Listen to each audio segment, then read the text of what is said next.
Hello दोस्तों, नमस्कार। स्वागत है आपका हमारे यूट्यूब चैनल पे। तो प्रथमा यूपी ग्रामीण बैंक का ऑफिस असिस्टेंट से स्केल 1 के लिए प्रमोशन का एग्ज़ाम ख़त्म हो चुका है दोस्तों। 12 मार्च 2023 को इनका पेपर था। प्रमोशन का पेपर था 12 मार्च 2023 को। दोस्तों, जो क्वेश्चन आए थे उसी का मैं आपको रिवीजन कराने जा रहा हूं। दोस्तों, कितना क्वेश्चन आपका सही है, कितना क्वेश्चन आपका गलत है। तो दोस्तों, बिल्कुल भी टेंशन लेने की ज़रूरत नहीं है। क्वेश्चन आगे पीछे हो सकते हैं। ये रिकॉर्ड क्वेश्चन है दोस्तों, तो ध्यान से क्वेश्चन देखिएगा और उसका आंसर भी देखिएगा दोस्तों। तो क्वेश्चन था प्रॉफिट एंड लॉस किस शेड्यूल में है दोस्तों। तो ऑप्शन दिया हुआ था शेड्यूल 1, 2, शेड्यूल 3, शेड्यूल 4। तो दोस्तों, जो प्रॉफिट एंड लॉस का शेड्यूल है वो है शेड्यूल 3 में दोस्तों, और जो इसका पार्ट है वो पार्ट 2 है दोस्तों। तो ध्यान से इन सब क्वेश्चन के जो आंसर हैं वो ध्यान से आप मैच करिएगा। आप जो पेपर दे के आए हैं, तो जो प्रॉफिट एंड लॉस का शेड्यूल है वो शेड्यूल 3 में है दोस्तों, पार्ट 2। ये क्वेश्चन आप याद कर लीजिए। अगर आपका गलत हो गया तो कोई बात नहीं, आप नेक्स्ट एग्ज़ाम के लिए प्रिपरेशन करते रहिएगा दोस्तों। तो चलिए हम नेक्स्ट क्वेश्चन की तरफ बढ़ते हैं। क्वेश्चन दोस्तों आगे पीछे हो सकता है, रिकॉर्ड क्वेश्चन है, तो इसीलिए नेक्स्ट और आगे की तरफ बढ़ते हैं। तो दोस्तों, अगला क्वेश्चन था सरफेसी एक्ट का जो ईयर था वो किस ईयर में था। सरफेसी एक्ट किस ईयर में लागू हुआ था। तो दोस्तों, ऑप्शन आपके सामने है 2002, 2005, 2007 और 2008। दोस्तों, ये क्वेश्चन बहुत ही सिंपल है दोस्तों, तो बिल्कुल भी बिना हिचक के आप ये आंसर इसका लगा सकते हैं। मोस्टली 99% लोगों का हो सकता है, 99% क्या 100% लोगों का ये आंसर सही होना चाहिए दोस्तों। सरफेसी एक्ट 2002 और जो आरटीआई था वो 2005 में। कई लोग दोस्तों आरटीआई जो था वो 2002 में और 2005 में सरफेसी एक्ट को ये क्वेश्चन गलत कर दिए हैं। तो दोस्तों, ध्यान से इस क्वेश्चन का आंसर आप दीजिएगा। तो सरफेसी एक्ट 2002 जिसका टिक मारा है उसका आंसर बिल्कुल सही है। तो चलिए हम नेक्स्ट क्वेश्चन की तरफ बढ़ते हैं। दोस्तों, अगला क्वेश्चन है MIG2 जो मैक्सिमम लिमिट है वो कितना है दोस्तों। तो ऑप्शन था 8 लाख, 10 लाख, 12 लाख और 18 लाख दोस्तों। तो MIG2 की अगर हम बात करें तो इसमें भी 2 सेक्शन है दोस्तों। MIG के बारे में MIG1 और MIG2 दोस्तों, इसमें जो आवास योजना होती है इसमें 3 तरह की कैटेगरी होती है, LIG, MIG1 एंड MIG2। दोस्तों, जो LIG की जो लिमिट होती है वो 3 से लेके 6 लाख तक, MIG1 की लिमिट होती है 6 लाख से 12 लाख और MIG2 की होती है 12 लाख से 18 लाख। तो दोस्तों, ये क्वेश्चन आप अपने दिमाग में याद रख लीजिए दोस्तों।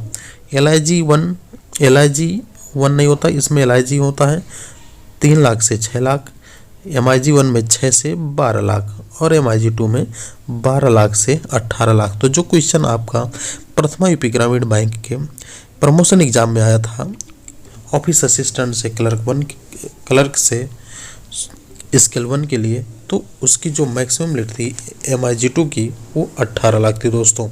ये भी क्वेश्चन आपका सही होगा, ज़्यादातर लोगों का सही होगा। तो चलिए हम नेक्स्ट क्वेश्चन की तरफ बढ़ते हैं। तो दोस्तों, अगला क्वेश्चन है सी स्टैंड इन CFT। इसका अगर आपको फुल फॉर्म आता है तो आप आसानी से आंसर इसका लगा सकते हैं। ध्यान से देखिएगा दोस्तों। तो सी स्टैंड इन CFT ये क्वेश्चन आपके प्रमोशन एग्जाम में आया हुआ था। तो फुल फॉर्म मैं पहले आपको बता देता हूँ, कम्बेटिंग द फाइनेंशियल ऑफ टेररिज्म। तो इसका आंसर क्या है, कॉम्बैटिंग, और बाकी सारे ऑप्शन गलत हैं दोस्तों। तो ऑप्शन ए सही है, ऑप्शन बी नीचे ऊपर हो सकता है दोस्तों। तो आप ध्यान से इस क्वेश्चन को पढ़िएगा और याद करिएगा, आने वाले समय में कभी गलती ना हो। बाई चांस अगर आपका गलत हो गया है तो बिल्कुल भी परेशान ना हो। तो चलिए हम आगे बढ़ते हैं। तो आगे अगर हम बात करें तो एक सवाल आया हुआ था, क्वेश्चन आया था स्टॉक जो है वो 6 लाख रुपए है दोस्तों। हमने यहाँ ऑप्शन क्वेश्चन गलत डाल दिया है, 6 लाख रुपए है और जो सेक्शन लिमिट है वो 5 लाख है। तो डीपी आपको फाइंड करनी है दोस्तों। तो डीपी कैसे फाइंड होता है ड्राइंग पावर, ये तो आपको मालूम है। अगर नहीं मालूम है तो अगर आप ब्रांच के मैनेजर से या असिस्टेंट मैनेजर से संपर्क करके आप जानकारी वहाँ से ले सकते हैं। बाकी मैं आपको बता दूंगा दोस्तों। तो ये जो स्टॉक है वो 6 लाख रुपए है, हमने यहाँ पे गलत लिख दिया दोस्तों। ये 60,000 नहीं है, 6 लाख रुपए है और सेक्शन लिमिट जो है वो 5 लाख है। तो जो इसकी डीपी निकल के आएगी वो 4.5 लाख रुपया होगी दोस्तों। कैसी होगी ये भी आपको मैं बताऊंगा दोस्तों। देखिए जो सेक्शन लिमिट हुआ है वो 6 लाख रुपए का है, लेकिन जो स्टॉक है वो स्टॉक है वो 6 लाख का है। सेक्शन लिमिट क्या है वो 5 लाख का दोस्तों। तो जो इसकी मार्जिन मनी होती है दोस्तों वो 25% होती है। तो आप स्टॉक का 25% निकाल के आप उसमें से 25% माइनस कर दीजिएगा। जो 75% आएगा वही आपकी डीपी हो जाएगी दोस्तों। अगर वो 5 लाख के ऊपर होता तो आपकी जो डीपी हो जाती वो 5 लाख हो जाती, लेकिन यहाँ पे 5 लाख के कम आई है तो जो डीपी होगी वो 4.5 लाख रुपए होगी दोस्तों। आप बिल्कुल भी घबराए नहीं, आपका आंसर सही होगा, नहीं होगा तो कोई बात नहीं दोस्तों। अगला क्वेश्चन था नॉट निगोशिएबल मीन्स। तो नॉट निगोशिएबल का मतलब क्या होता है कि हम मनी को क्या करते हैं, एक्सचेंज नहीं कर सकते हैं दोस्तों। आप जैसे आप चेक लेके गए हैं तो आप निगोशिएट मतलब हम निगोशिएशन नहीं करेंगे दोस्तों। तो क्या होता है कि मान लीजिए आप काउंटर पे ले जाके चेक दे रहे हैं और आपको पैसा प्राप्त नहीं हो रहा है, तो इसका मतलब वो नॉट निगोशिएबल चेक है आपका दोस्तों। तो इसमें क्या करता है, आपको जो पैसा होगा वो आपके अकाउंट में पेड कर दिया जाएगा। तो अगर जिसका आंसर सही है तो आप ऑप्शन मैंने इसमें डाला नहीं हुआ दोस्तों, तो आप अपने हिसाब से आंसर जो ऑप्शन रहा होगा वो आप देख सकते हैं। नॉट निगोशिएबल मीन्स का मतलब क्या होता है। चलिए हम आगे बात करते हैं। ओटीएस पावर जो होगा, ओटीएस के स्पेशल स्कीम में क्या होगा दोस्तों, ये क्वेश्चन बहुत ही इम्पोर्टेंट है क्योंकि आए न दिन आए ओटीएस चलता रहता है। तो आपके लिए आंसर जानना बहुत ज़रूरी है दोस्तों। तो ओटीएस को जो पावर स्पेशल पावर स्कीम के तहत दिया गया था वो दिया गया था 20 लाख रुपए दोस्तों। तो ये जो आपका आंसर हो वो 20 लाख रुपए हो जाएगा दोस्तों। ओटीएस पावर के तहत जो स्पेशल स्कीम है ओटीएस की, उसके तहत ओटीएस का जो मैक्सिमम पावर है वो 20 लाख रुपए है दोस्तों। वहीं हम ओल्ड कॉर मार्जिन की बात करते हैं। तो पब्लिक के लिए ओल्ड जो कॉर मार्जिन है, कार की मार्जिन कितनी परसेंट है दोस्तों। देखिए अगर नई कार आप लेने जा रहे हैं तो उस पर आपका जो मार्जिन मनी है वो 30% है, और जो नई कार लेने जा रहे हैं उस पर 15% है, और जो पुरानी कार अगर आप लेने जा रहे हैं तो उस पर 30% है दोस्तों। तो ओल्ड कार पे जो मार्जिन मनी है वो 30% है दोस्तों। अगर आपके साथ में कोई भी बैंक का एग्ज़ाम की तैयारी कर रहा है या प्रमोशन का पेपर की तैयारी कर रहा है या एग्ज़ाम दे चुका है, इंटरव्यू के लिए तैयारी कर रहा है, तो ये जो बेसिक चीज़ें हैं दोस्तों ये जानना आपके लिए बहुत ज़रूरी है।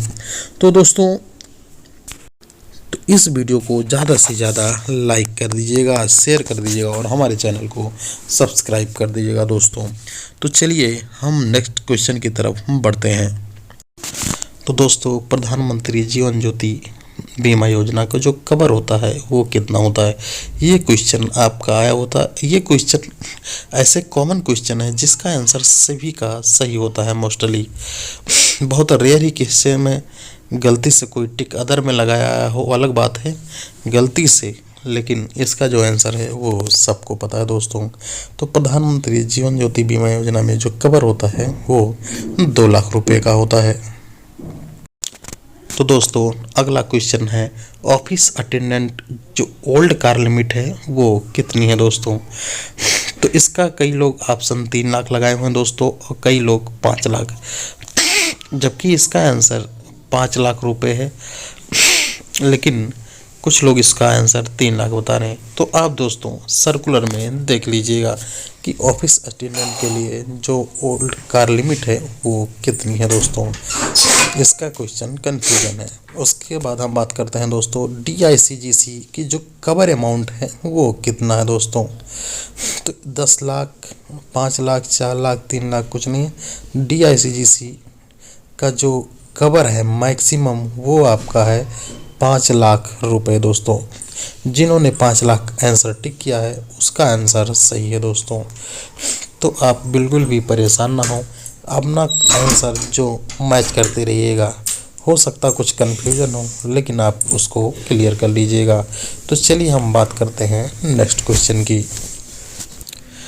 PMSBY का जो प्रीमियम है वो कितना है, ये इसका आंसर सबको पता है दोस्तों। प्रधानमंत्री जीवन ज्योति बीमा और प्रधानमंत्री सुरक्षा बीमा, ये दोनों योजनाएं लगभग हर बैंक में होती हैं दोस्तों। इसका प्रीमियम आपको रटा होना चाहिए आपके जवान पे।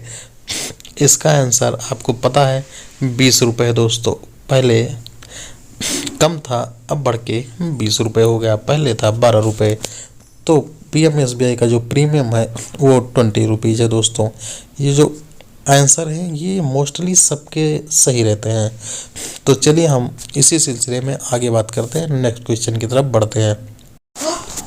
रुपे डेबिट कार्ड की जो वैलिडिटी है ये कितनी है। कई लोग इसका आंसर गलत भी लगाए हैं, कुछ लोगों को सही भी लग रहा है दोस्तों। अगर आप रुपे कार्ड अपना निकाल कर रुपे डेबिट कार्ड देखेंगे तो उसकी लिमिट जो वैलिडिटी है वो 7 साल के लिए है। लेकिन कुछ रुपे डेबिट कार्ड है जो पहले इशू होते थे वो 10 साल के लिए होते थे। एक हमारे पास SBI का जनधन का रुपे डेबिट कार्ड है, उसकी वैलिडिटी 25 साल है, लेकिन वो गलत है। जो इसकी रुपे डेबिट कार्ड की वैलिडिटी है वो 7 साल है दोस्तों। तो हमारे चैनल को ज़रूर से ज़रूर सब्सक्राइब करिएगा ताकि मैं आपके लिए अच्छे से अच्छे वीडियो ला सकूं, आपका प्रमोशन हो सके और एग्ज़ाम में सिलेक्शन हो जाए। तो अगला क्वेश्चन की तरफ बढ़ते हैं। Share holding of women for eligible under stand up scheme में कितना है। तो जो शेयर होल्डिंग है वोमेन का वो है 51% दोस्तों। तो 51% जिन्होंने सही टिक किया है उसका आंसर बिल्कुल सही है। तो 51% इसका सही आंसर है। तो चलिए हम इसी सिलसिले में आगे बात करते हैं, नेक्स्ट क्वेश्चन की तरफ बढ़ते हैं दोस्तों। उससे पहले हमारा चैनल जो सब्सक्राइब वाला बटन दबा है उसको ज़ोर से दबा के सब्सक्राइब कर लीजिएगा और ज़्यादा से ज़्यादा इस वीडियो को शेयर कर दीजिएगा अपने दोस्तों के साथ। तो जो BC का मैक्सिमम डिस्टेंस है दोस्तों वो कितना है। 10 किलोमीटर, 3 किलोमीटर, 30 किलोमीटर और 40 किलोमीटर। दोस्तों अगर हम BC के मैक्सिमम डिस्टेंस की बात करें तो ये है 30 किलोमीटर। लेकिन ये डिपेंड करता है कि उस एरिया में कितने लोग रहते हैं। तो अगर इसका ऑप्शन अगर देखा जाए तो मैक्सिमम डिस्टेंस 30 किलोमीटर है दोस्तों। तो ये हर बैंक का अपना अलग अलग क्राइटेरिया है। लेकिन अगर हम ग्रामीण बैंक की बात करें तो हमारा बैंक जो है वो 20-30 किलोमीटर के अंदर तो कई ब्रांचें मिल जाएंगी। तो आपको जो टिक करना है वो आप आपके सर्कुलर में निकाल के आप देख सकते हैं कि BC का डिस्टेंस कितना है। नेक्स्ट क्वेश्चन की तरफ बात करते हैं। In which will grace period available. तो ये उसांस बिल है दोस्तों, इसका हमने ऑप्शन नहीं लिखा हुआ। तो इस उसांस बिल में जो ग्रेस पीरियड होता है वो अवेलेबल रहता है। ग्रेस पीरियड कई लोग कन्फ्यूजन में, इसका मैं अलग से एक वीडियो बनाऊंगा तो उसका ग्रेस पीरियड मैं आपको पूरा डिटेल में बताऊंगा ग्रेस पीरियड होता क्या है दोस्तों। तो चलिए इसी सिलसिले में हम आगे बात करते हैं, नेक्स्ट क्वेश्चन की तरफ बढ़ते हैं। जाते जाते दोस्तों हमारा सब्सक्राइब वाला बटन ज़रूर से ज़रूर दबाइएगा, ये माता रानी की कसम है आपको। नेक्स्ट क्वेश्चन की तरफ हम बढ़ते हैं। DPN demand probationary note limitation period इसका कितना है दोस्तों। तो इसका जो लिमिटेशन पीरियड होता है वो है 3 साल। कई लोग इसका आंसर 1 साल लगा के आए दोस्तों, तो उनका ये ऑप्शन गलत है। तो इसका जो सही आंसर है डिमांड प्रोमिसरी नोट का ये 3 साल इसका लिमिटेशन पीरियड है। उसके सिलसिले में आगे हम बात करते हैं, नेक्स्ट क्वेश्चन की तरफ बढ़ते हैं।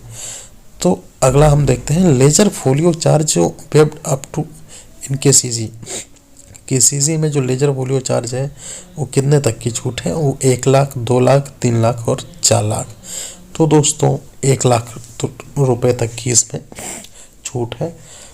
दोस्तों वीडियो को ज़्यादा से ज़्यादा शेयर करके अपने दोस्तों को भेज दीजिएगा, उन्होंने अपना आंसर मिला दें। इसमें हम मैक्सिमम 30 क्वेश्चन के आसपास हमने कवर किया है। बाकी जो क्वेश्चन बच रहे हैं हम आपको नेक्स्ट वीडियो में बताएंगे।